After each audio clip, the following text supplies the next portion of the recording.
Gengs, coba bayangin lo lagi ngopi santai di warung, es teh manis udah setengah gelas, terus tiba-tiba timeline rame, Amerika ribut sama Iran.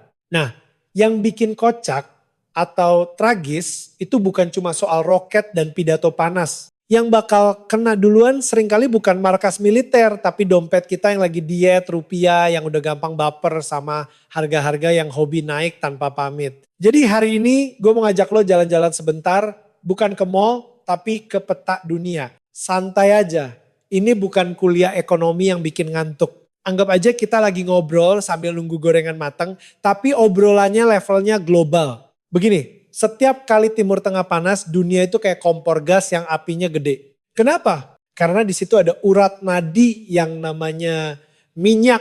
Dan minyak itu bukan cuma buat motor lo biar bisa ngacir ke kantor, tapi juga buat kapal, pabrik, listrik, plastik, pupuk, sampai ongkos kirim mie instan dari pabrik ke warung. Jadi kalau ada drama di area yang ngatur jalur minyak, pasar langsung panik. Panik itu penyakit menular, lebih cepat dari flu musiman. Dan salah satu titik paling sensitif itu namanya Selat Hormuz. Ini jalur sempit tapi penting banget. Bayangin pintu gang kecil yang dilewatin truk-truk gede 24 jam. Kalau pintu gang itu ketutup, truk macet, barang telat, harga naik, semua orang ngedumel. Iran itu posisinya deket banget sama jalur itu. Makanya tiap ada isu Iran mau nutup Hormuz, trader minyak di kantor-kantor ber-AC langsung keringetan padahal dia duduk doang. Mereka mulai beli minyak kontrak, harga naik, media ngegoreng, orang tambah panik. Nah, Indonesia walaupun kita produsen energi juga, realitanya kita masih impor minyak dan BBM dalam jumlah besar. Jadi kalau minyak dunia naik, tekanan ke harga energi dalam negeri bisa ikut naik. Pemerintah bisa tahan, bisa subsidi, bisa atur, tapi hukum gravitasi ekonomi itu kadang keras. Kalau biaya naik di hulu, hilirnya susah banget, pura-pura gak terjadi apa-apa. Terus lu mungkin nanya, oke, minyak naik, tapi kok emas ikut-ikutan, kok dolar juga rame? Nah, ini bagian seru. Di dunia finansial, kalau ada bahaya, orang cari tempat sembunyi. Kayak anak kos, kalau ada ibu kos lewat, langsung rapihin piring, matiin speaker, pura-pura belajar. Bedanya, investor sembunyinya bukan di kamar, tapi di aset yang dianggap aman. Dua yang paling sering jadi tempat ngumpet itu dolar Amerika dan emas. Dolar dianggap aman karena ekonomi Amerika gede, pasarnya dalam, liquid, dan masih jadi mata uang utama buat perdagangan. Emas dianggap aman karena dia benda, gak bisa di print pakai printer, dan dia punya sejarah panjang sebagai penyimpan nilai sejak zaman kerajaan-kerajaan. Jadi saat perang atau konflik makin panas, permintaan dolar bisa naik karena orang butuh safe haven. Tapi di saat yang sama, emas juga bisa naik karena orang takut dolar itu sebenarnya cuma janji yang bergantung pada politik. Ini paradoks yang lucu. Dua-duanya bisa naik, dua-duanya bisa jadi tempat ngumpet, tergantung siapa yang lagi takut sama apa.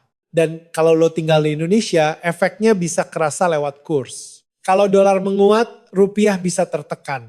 Kalau rupiah tertekan, barang impor lebih mahal. Gadget, bahan baku industri, gandum, kedelai, bahkan beberapa obat bisa kena imbas. Lo gak perlu jadi analis Wall Street buat ngerasain, cukup lihat harga-harga di minimarket, kadang itu udah jadi grafik paling jujur. Sekarang kita masuk ke bab yang bikin orang suka debat di kolom komentar, dolar sebagai senjata. Ini bukan teori konspirasi yang pakai topi aluminium, ini realita geopolitik modern. Amerika punya kekuatan bukan cuma dari kapal induk, tapi juga dari sistem keuangan. Banyak transaksi global lewat dolar, banyak cadangan devisa negara disimpan dalam aset dolar.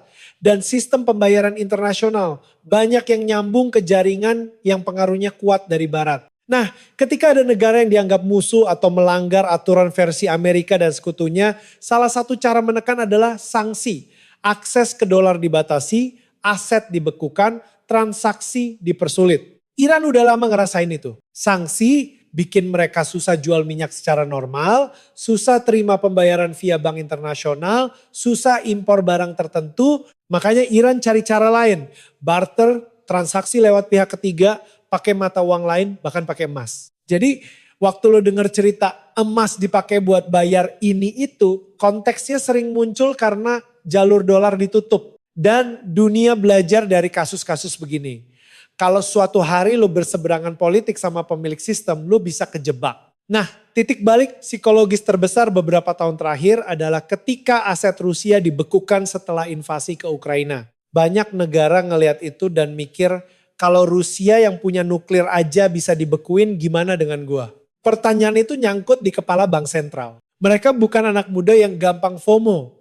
Tapi kalau mereka udah mulai waspada, artinya ada sesuatu yang serius. Dari situ kita lihat tren, banyak bank sentral nambah cadangan emas. Emas itu menarik karena dia netral secara politik. Ya, lo simpan fisiknya, lo pegang, susah diblokir lewat tombol komputer.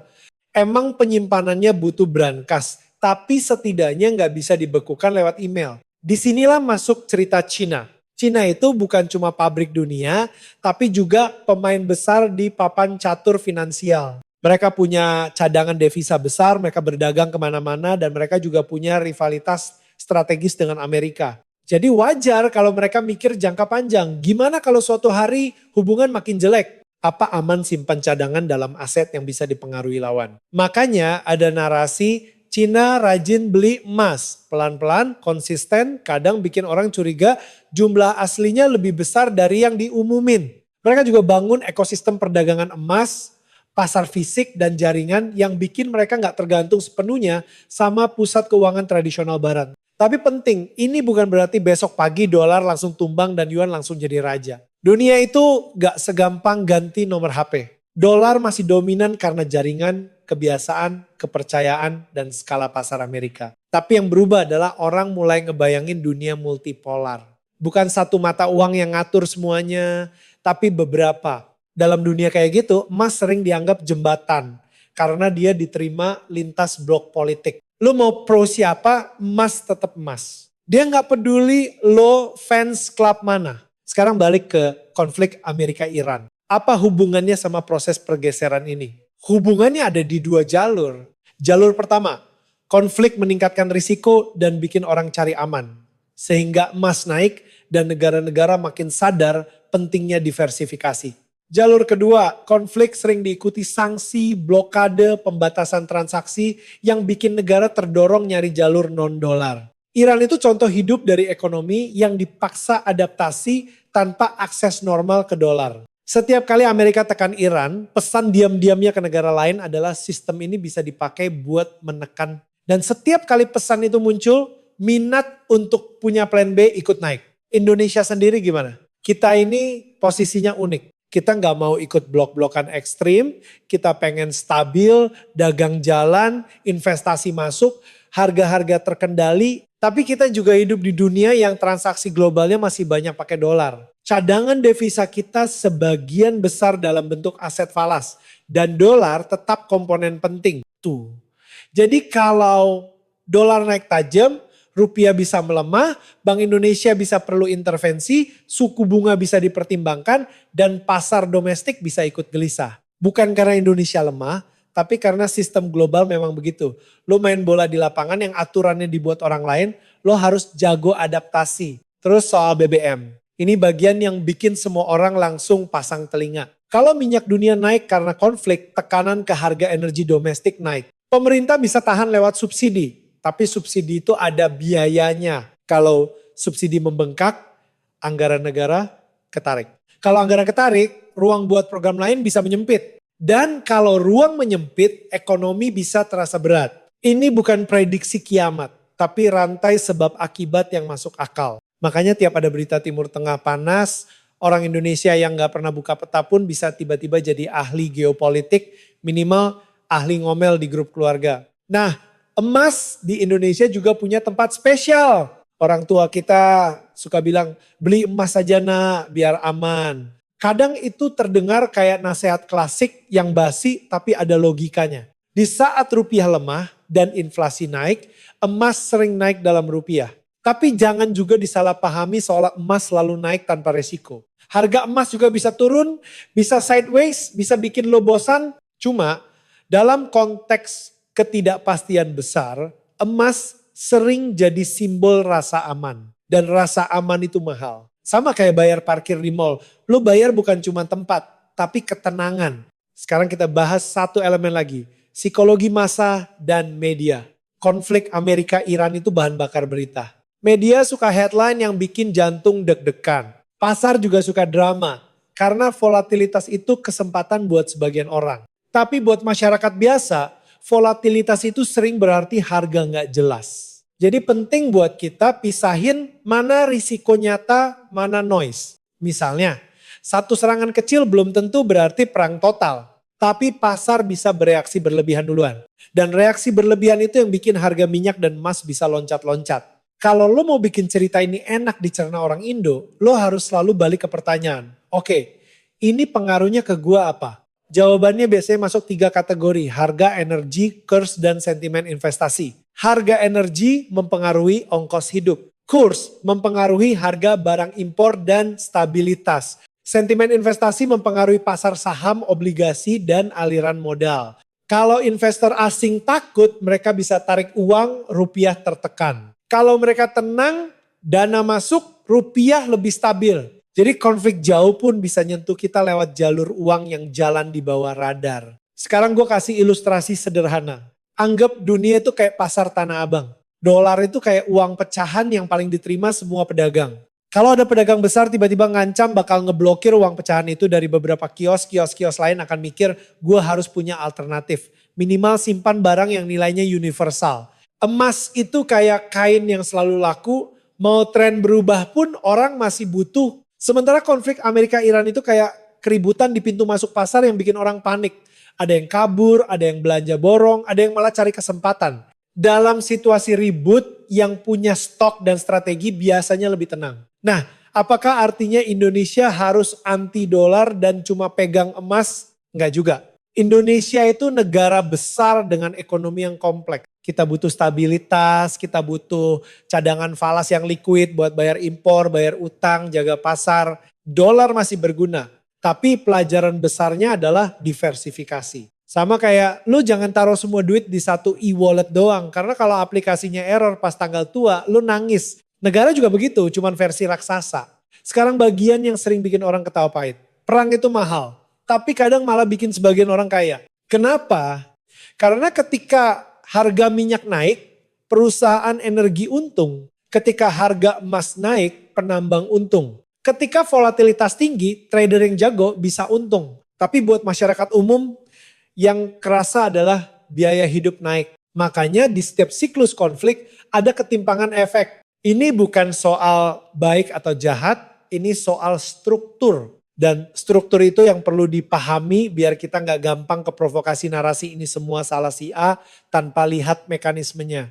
Sekarang mari kita jujur, Amerika dan Iran itu punya sejarah panjang. Ada soal revolusi, ada soal nuklir, ada soal pengaruh regional, ada soal sekutu, ada soal minyak. Tapi buat tujuan kita hari ini, yang penting adalah selama konflik itu belum selesai, risiko tetap ada. Dan selama risiko ada, emas dan dolar akan tetap jadi bintang utama dalam film ketidakpastian. Cina akan terus bangun plan B. Negara lain akan terus mikir diversifikasi. Dan Indonesia harus terus navigasi dengan diplomasi dan kebijakan ekonomi yang pragmatis. Gue juga pengen masukin satu twist yang sering dilupain. Teknologi finansial. Orang suka bilang masa depan itu stablecoin, CBDC, blockchain, dan segala macam kata keren. Bisa jadi. Tapi di saat krisis, manusia sering balik ke hal paling tua. Emas. Lucu kan? Kita bisa punya aplikasi pembayaran yang bisa split bill otomatis. Tapi kalau dunia kacau, orang masih percaya sama logam yang berat dan kuning. Itu karena teknologi itu butuh infrastruktur dan kepercayaan institusi. Sementara emas cuma butuh 2 hal. Lo percaya nilainya dan lo bisa pegang. Selesai. Jadi kalau besok ada berita Amerika-Iran makin panas, lo gak perlu langsung panik beli emas sampai ngantri kayak beli tiket konser. Yang lebih penting, pahami rantai pengaruhnya. Minyak bisa naik, kurs bisa bergerak, sentimen bisa berubah. Kalau lo punya bisnis, lo bisa pikirin hedging sederhana, stok bahan baku, kontrak, harga jual. Kalau lo pekerja, lo bisa lebih hati-hati dengan pengeluaran dan utang konsumtif. Kalau lo investor retail, lo bisa belajar diversifikasi, bukan ngejar cuan instan. Karena yang bikin orang jatuh bukan krisisnya doang, tapi keputusan panik saat krisis. Sekarang gue tutup dengan satu kalimat yang mungkin nyentil. Perang itu kadang jauh di peta, tapi dekat di struk belanja. Dan emas itu kadang kelihatan kuno, tapi muncul terus tiap dunia ketakutan. Jadi hubungan Amerika-Iran dengan emas dan dolar itu bukan romansa, itu hubungan sebab akibat. Konflik bikin risiko, risiko bikin orang cari aman. Orang cari aman bikin aliran uang pindah. Dan aliran uang itu ngaruh ke kurs dan harga. Di tengah semua itu Indonesia harus jadi orang dewasa. Nggak ikut panik tapi juga nggak pura-pura nggak terjadi apa-apa. Karena di era sekarang yang paling mahal itu bukan emas, tapi pemahaman. Kalau lu ngerti permainannya lu lebih tenang. Kalau lo nggak ngerti, lo cuma jadi penonton yang tiap hari kaget sama headline. Dan jujur, hidup udah cukup kaget tanpa harus ditambah kaget soal rupiah. Jadi ya, ketika lo denger Amerika versus Iran, jangan bayangin cuma misil. Bayangin juga minyak, dolar, emas, dan rupiah. Karena 4 hal itu yang paling sering nyelip masuk ke hidup kita tanpa permisi. Gitu gengs. Lo mungkin mikir, tapi kok bisa sih dolar segitu kuatnya? Emang Amerika punya mantra?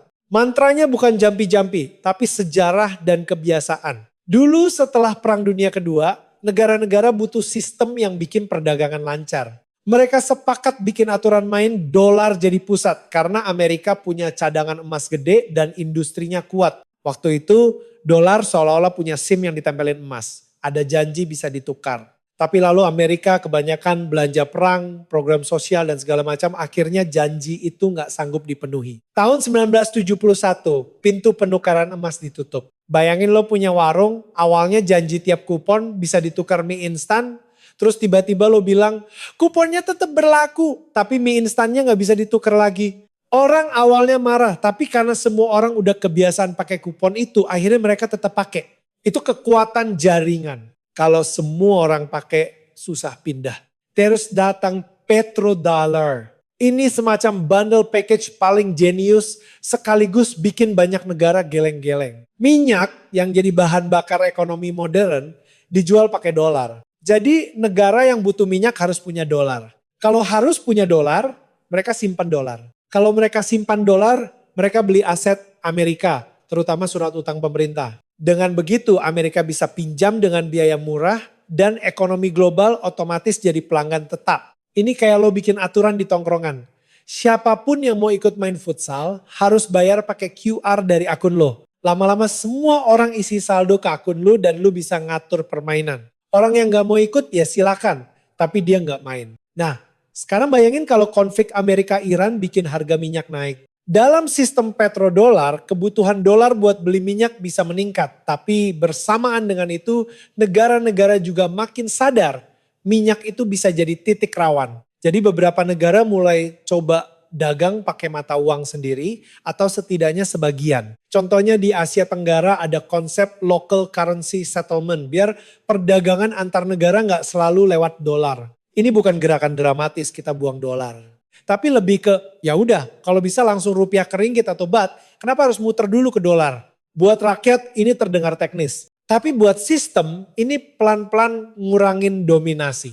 Dan Iran karena dia disanksi, dia udah lama hidup di dunia alternatif. Jadi tiap kali konflik meningkat, transaksi non-dolar yang dipakai Iran jadi sorotan. Bukan karena semua orang tiba-tiba cinta Iran, tapi karena semua orang belajar kalau sistem utama bisa nutup pintu, lo butuh pintu darurat. Pintu darurat itu bisa berupa emas, bisa berupa barter, bisa berupa jaringan bank lain, bisa berupa mata uang mitra dagang. Makanya beberapa negara nyimpen emas lebih banyak. Bukan buat gaya-gayaan, tapi buat asuransi. Sekarang gue cerita sedikit soal cara emas dipakai dalam geopolitik. Emas itu bisa jadi cadangan, bisa jadi jaminan, bisa jadi alat tukar kalau sistem pembayaran diblok. Misalnya negara A mau beli barang dari negara B, tapi transfer bank internasionalnya kehalang. Mereka bisa bikin skema. Emas dikirim fisik atau emas dititipkan di pusat perdagangan tertentu, lalu dibukukan sebagai pembayaran. Inilah kenapa tempat kayak Dubai jadi penting. Dubai itu kayak terminal transit global. Barang lewat, uang lewat, emas lewat. Dia punya infrastruktur perdagangan, reputasi, dan posisi yang nyambung ke timur dan barat. Jadi saat Iran atau negara lain kesulitan akses jalur-jalur seperti itu jadi lebih ramai. Ini bukan film mata-mata, tapi logistik dan keuangan yang kreatif. Cina juga main di area itu, tapi dengan kapasitas lebih besar. Mereka punya Shanghai Gold Exchange yang menekankan perdagangan fisik. Ini beda dengan beberapa pasar barat yang banyak main derivatif dan kertas. Analogi gampangnya, di satu tempat orang jual beli ayam bisa dipegang, bisa dimasak. Di tempat lain orang jual beli janji ayam, surat yang bilang lu punya ayam, tapi ayamnya entah di mana. Dua-duanya bisa jalan, tapi saat krisis orang cenderung pengen lihat ayamnya beneran. Karena kalau terjadi chaos, surat doang bikin deg-degan. Terus gimana ini nyambung ke Indonesia lagi? Banyak jalur. 1. Impor energi dan bahan baku. 2. Aliran modal. 3. Ekspektasi inflasi. 4. Psikologi masyarakat. Misalnya harga minyak dunia naik, biaya distribusi naik, ongkos truk naik, harga barang bisa ikut naik. Bahkan kalau pemerintah tahan harga BBM, biaya subsidi bisa naik. Dan itu punya konsekuensi fiskal. Kalau konflik berlangsung lama, pelaku usaha bisa naikkan harga karena mereka nggak yakin biaya masa depan. Ini disebut efek ekspektasi. Kadang yang bikin harga naik bukan biaya hari ini, tapi ketakutan biaya besok. Manusia itu spesialis overthinking, pasar juga. Kalau dolar menguat, rupiah melemah, impor jadi lebih mahal. Contoh simpel, gandum. Indonesia impor gandum besar buat mie instan dan roti. Kalau kurs melemah, biaya impor naik. Mie instan itu makanan rakyat. Kalau bahan bakunya naik, margin pabrik kepotong. Akhirnya harga bisa naik atau ukuran mengecil. Dan lu tahu kan fenomena shrinkflation, bungkusnya sama tapi isinya lebih sedikit. Lo merasa ditipu, padahal itu cara mereka bertahan. Ini contoh, gimana geopolitik bisa nyusup lewat perut. Lalu ada LPG, banyak rumah tangga pakai LPG dan Indonesia juga impor. Kurs dan harga energi global mempengaruhi beban. Ada juga pupuk yang terkait energi. Kalau pupuk naik, biaya pertanian naik, harga pangan bisa kena. Jadi ketika orang bilang konflik jauh, gue suka jawab, jauh dari rumah lo tapi dekat dari nasi lo. Bukan dramatis, tapi ya begitu rantainya. Sekarang bicara pasar uang. Investor global itu kayak anak muda yang gampang pindah tongkrongan. Kalau ada rumor tempat A berantem, mereka pindah ke tempat yang dianggap aman. Dalam konteks global, tempat aman sering berarti aset dolar, treasury, cash, dan sebagainya. Jadi saat konflik Amerika-Iran meledak, dana bisa mengalir ke dolar, dan dana keluar dari negara berkembang, termasuk Indonesia. Ini bisa menekan nilai tukar dan pasar saham. Kadang penekanan ini cuma sementara, tapi kalau konflik eskalasi terus, tekanan bisa lebih lama. Karena investor bukan cuma takut perang, tapi takut dampak ekonomi. Resesi, inflasi, kenaikan suku bunga, ketidakpastian kebijakan. Lo mungkin pernah dengar istilah flight to quality. Itu bahasa halus dari kabur. Sama kayak kalau ada tawuran di jalan, orang-orang yang tadinya santai langsung lari ke geng yang aman. Di keuangan, larinya ke aset yang dianggap paling aman dan liquid. Dan lucunya, walaupun Amerika bagian dari konflik, dolar tetap sering jadi tempat kabur. Ini kayak lo kabur dari keributan ke rumah orang yang punya satpam paling banyak. Ironis. Tapi itulah realita kekuasaan. Nah di sisi lain, emas juga kebagian panggung. Karena ada sebagian orang yang mikir, kalau konflik makin besar, siapa tahu dolar jadi alat sanksi makin liar, siapa tahu utang Amerika membengkak, siapa tahu inflasi, mereka beli emas. Jadilah emas naik. Jadi kalau lo lihat harga emas naik pas konflik, itu refleksi ketakutan orang terhadap sistem uang kertas. Dan ketakutan itu bisa bertambah kalau sanksi-sanksi makin banyak. Soalnya sanksi mengubah persepsi, uang itu netral. Kalau uang bisa dipakai buat menghukum, orang cari sesuatu yang di luar sistem. Terus kita bahas Iran lagi. Iran punya pengaruh lewat jaringan regional dan posisinya di jalur energi. Amerika punya pengaruh lewat militer dan sistem keuangan. Bentrok mereka bukan sekedar siapa tembak siapa, tapi siapa bisa bikin lawan kesulitan bertahan. Iran sering pakai strategi asimetris. Ganggu jalur, tekan sekutu, bikin biaya naik. Amerika sering pakai sanksi untuk tekan ekonomi. Di tengah itu harga minyak dan risiko global naik. Dan saat risiko naik orang makin mikir soal cadangan dan diversifikasi. Jadi hubungan perang dan emas itu seperti rantai domino. Satu dorongan kecil bisa bikin banyak keping jatuh. Sekarang pertanyaan besar. Apakah semua ini berarti kita harus percaya narasi dolar akan tamat dan emas akan jadi raja? Gue bakal jujur. Dunia jarang hitam putih. Dolar mungkin gak tamat, tapi dominasinya bisa berkurang. Emas mungkin nggak jadi alat transaksi harian, tapi perannya sebagai cadangan bisa naik. Dunia bisa bergerak ke arah multi mata uang di mana dolar tetap penting tapi bukan satu-satunya. Yuan bisa makin dipakai di perdagangan tertentu, euro tetap punya peran dan emas jadi semacam jangkar psikologis. Ini kayak playlist. Dulu cuma satu lagu yang diputar terus, sekarang orang mulai bikin playlist campuran. Lagu lama masih ada, tapi nggak sendirian. Di Indonesia dampak jangka panjangnya lebih ke kebijakan memperkuat cadangan, memperluas kerjasama perdagangan non-dolar, memperkuat industri substitusi impor, dan menjaga inflasi. Buat rakyat dampaknya lebih ke adaptasi gaya hidup finansial. Jangan gampang panik, jangan gampang FOMO. Di saat konflik orang suka tiba-tiba jadi ahli. Beli emas sekarang, jual saham sekarang. Padahal keputusan panik sering jadi sumber kerugian. Yang lebih waras adalah punya rencana. Dana darurat, utang terkendali, dan pemahaman bahwa volatilitas itu normal di dunia yang gak stabil. Gue juga pengen kasih contoh, lucu tapi nyata. Kadang orang beli emas bukan karena paham geopolitik, tapi karena tetangga beli. Ini namanya social proof. Di grup WA keluarga, ada satu om yang suka kirim foto beli emas Antam. Yang lain panas, wah gue juga harus beli. Padahal dia belum bayar cicilan motor. Ini bahaya. Emas itu bukan jimat, dia alat. Kalau lo pakai alat tanpa ngerti fungsi, lo bisa kejedot. Jadi pelajarannya bukan semua orang harus beli emas, tapi semua orang harus ngerti kenapa emas naik dan kapan dia relevan. Balik ke konflik Amerika-Iran, ada juga faktor politik domestik. Ini bikin ketidakpastian tambah tinggi karena keputusan bukan cuma soal strategi luar negeri, tapi juga soal panggung politik. Iran juga punya dinamika internal. Jadi memprediksi eskalasi itu sulit. Yang bisa kita lakukan adalah baca indikator. Pernyataan resmi, pergerakan pasukan, reaksi sekutu, dan yang paling cepat reaksi pasar minyak dan asuransi pengiriman. Sekarang, satu hal yang sering orang Indonesia lupakan. Kita ini negara kepulauan, logistik mahal, dan harga energi punya efek besar. Jadi ketidakstabilan global itu gampang jadi tekanan domestik. Itulah kenapa stabilitas kurs penting. Bank Indonesia biasanya fokus jaga stabilitas. Bukan karena mereka suka angka-angka, tapi karena stabilitas itu bikin harga-harga nggak liar. Kalau rupiah goyang, pengusaha susah rencanain biaya.